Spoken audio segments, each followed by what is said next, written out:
Alrighty, so now it's time to start on the rear of the Jeep. I already have it jacked up. I have a jack stand set underneath the unibody here, just right above the front bolts for the leaf springs. So I'm gonna go ahead and get these tires taken off.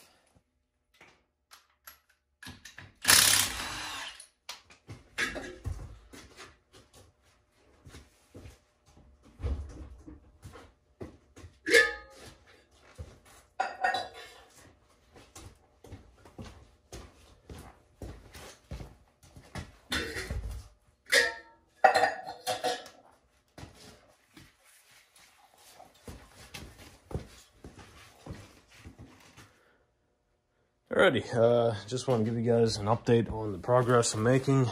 I was able to get the rear shock out. They did not snap off up in here. If you can see, there's two bolts hanging down. I got lucky, so that's a plus. Same way with the bump stop. I was able to take that out. Those were both 13 millimeters. I'm going to keep the rear sway bar in this, so I ended up not cutting any of this out. These were all 18 millimeters for the U-bolts and everything. And for the front leaf spring bolt, it's a 21 or a 13/16, whichever will grab it better on your application. So, same with the rear.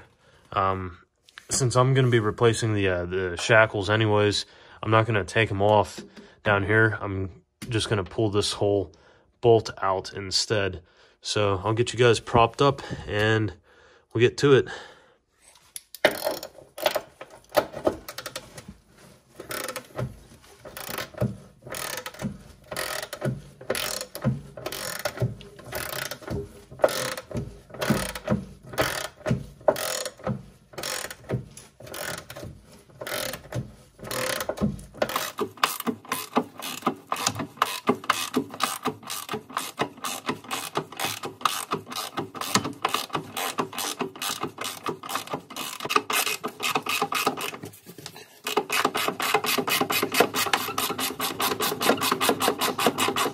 For the passenger side as well, or whichever side you're working on.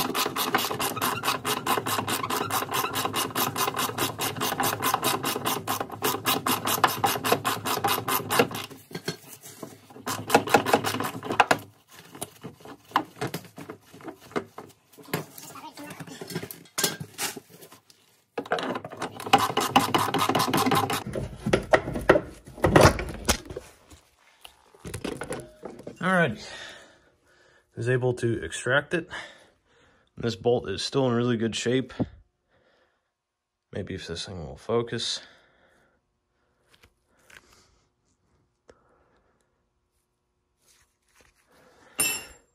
Now then, finish pulling out the front here.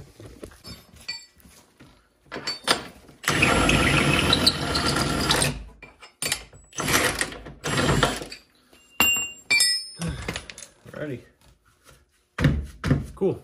Now, okay, we're gonna start on the bottom of this shock, which is an 18.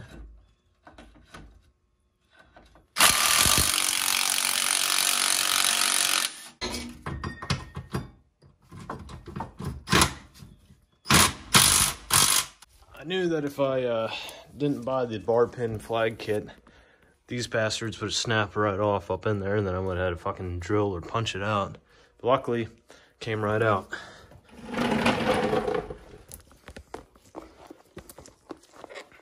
So now we'll go ahead and tackle this bump stop up here. Those are also 13 millimeters.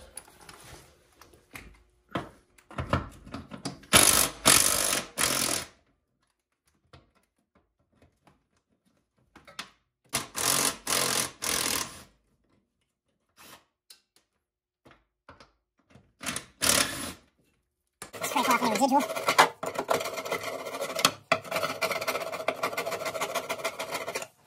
And everything's still solid up in there. It's just some crusty dirt and shit. Alrighty. Now then to move on to the sway bar length up here. This is also an 18 millimeter. So we'll go ahead and get a wrench set up.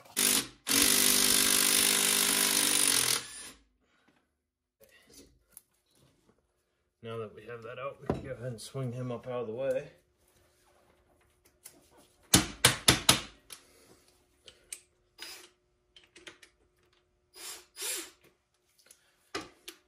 Now these are all 18s. So go ahead and come in here.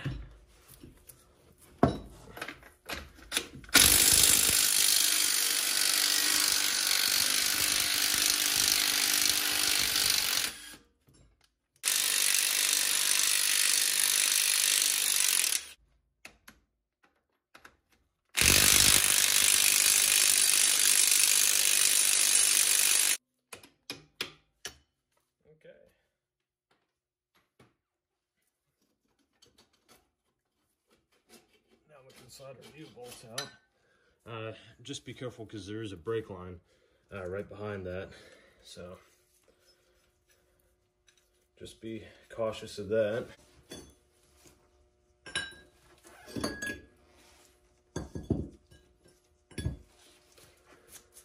Okay, perfect. Now we can work on loosening up the leaf spring bolts.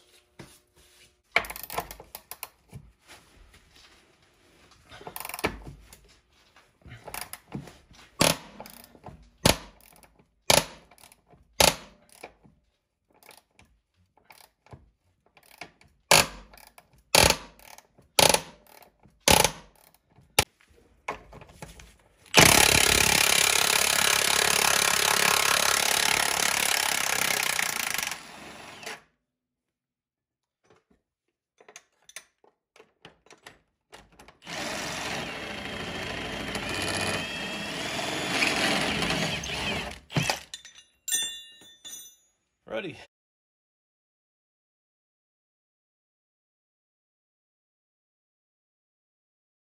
So here at this point, you can see that I'm slowly working the ratchet back and forth. My best recommendation for this step is to slowly turn counterclockwise and then turn it clockwise yet again.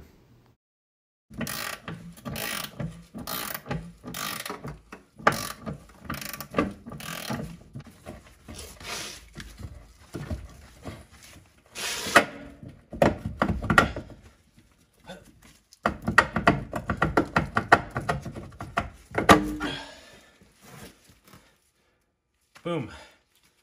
We are victorious. So now all I gotta do is just lower the axle because I have it supported by the jack, and we should be able to pull these leaf springs out.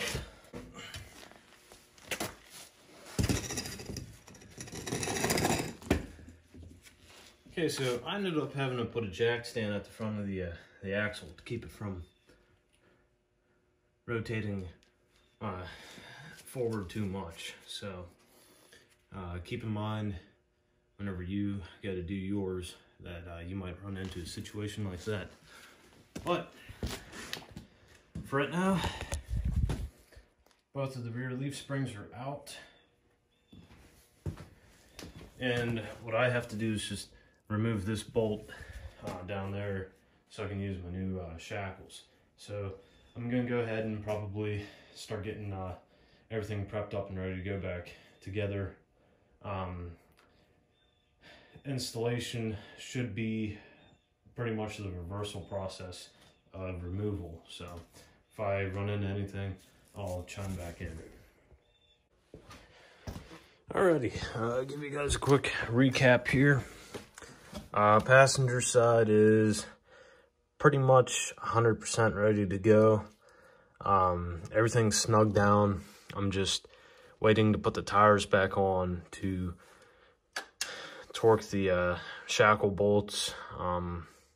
You may or may not have to drill out your U-bolt like support bar or bracket right here, because the nut that they use for the new leaf pack is bigger than the hole. So, and I went ahead and got the shock installed, reused the factory washer and nut down there, and I'll try to get you guys a shot of the top of the shock here. As you can see, I installed the bar pin eliminator.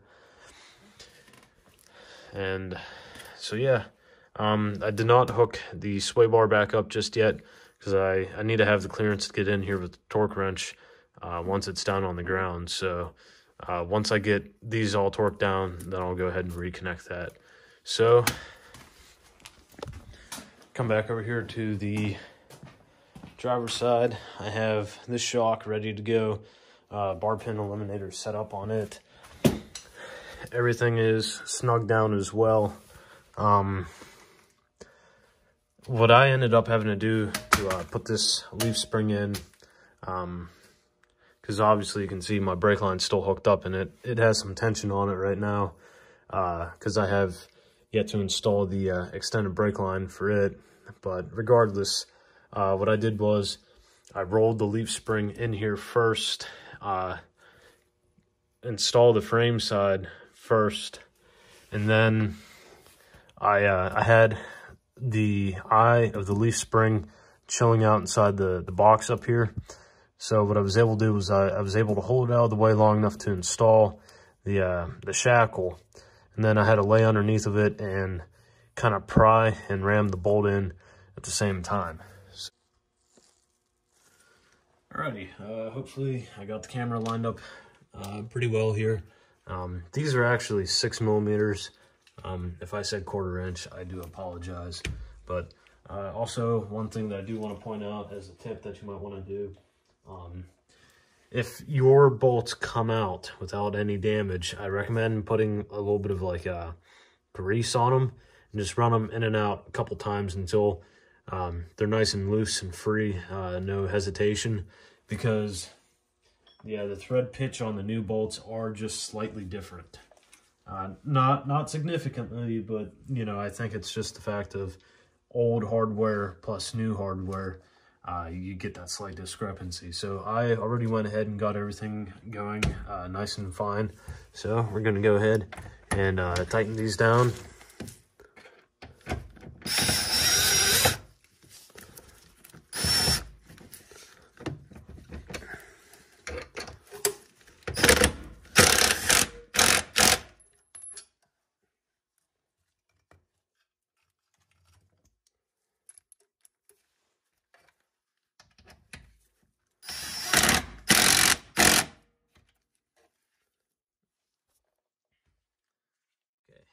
Now that we have that situated there, you can go ahead and get ready to install the bottom bolt here, which is a 18 millimeter. And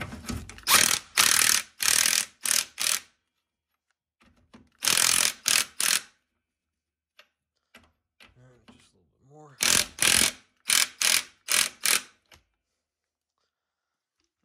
Well, that should do it.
Well, there she is.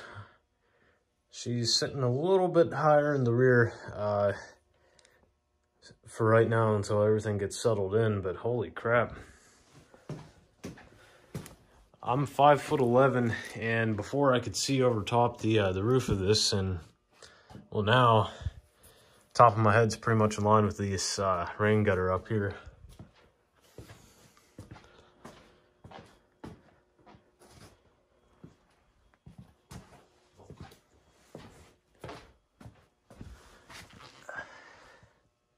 definitely have a lot more ground clearance now, that's for sure.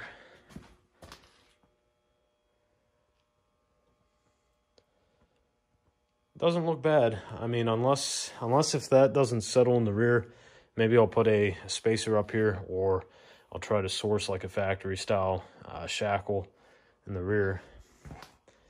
But I know a lot of it still has to settle down in the rear, so I can't finalize anything yet. And I still have my transfer case drop bracket to install as well. And take a look at the brake line in the rear for the extension. Okay, so I'm about ready to get ready to install this new transfer case drop bracket.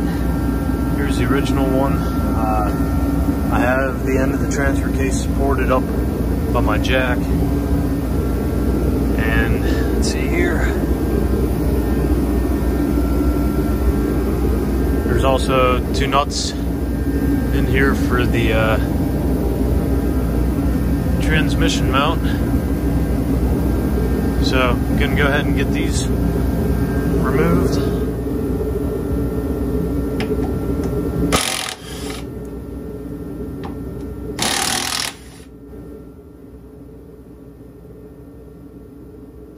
I'd like to point out at this point, I did not get a chance to drive the Jeep yet to see if there was any driveline vibrations caused from the lift kit prior to installing the transfer case drop bracket.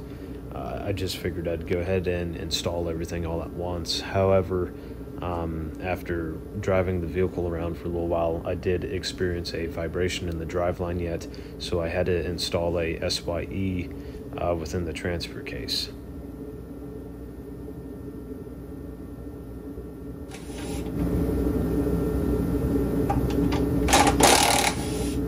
I mean, if this one weighed 8 pounds or so, it'd be a miracle.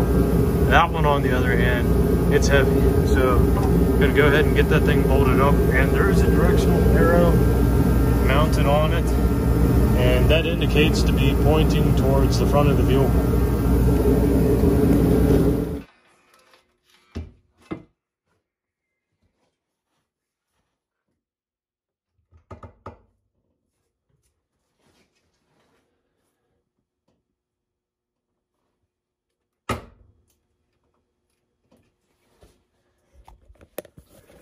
Okay, so hopefully I can get you guys up in here to see this.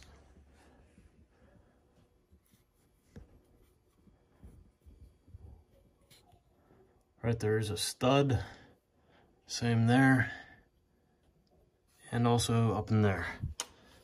So now we can take our 13 millimeters, start them up in.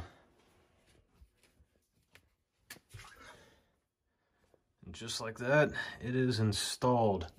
I will note, you almost need like a 1/4 inch socket to get up in there because of the spacing for those holes. But other than that, it looks good. It definitely did drop the driveline angle down a little bit. As I had mentioned previously, I did have to install a slip yoke eliminator kit in my Cherokee.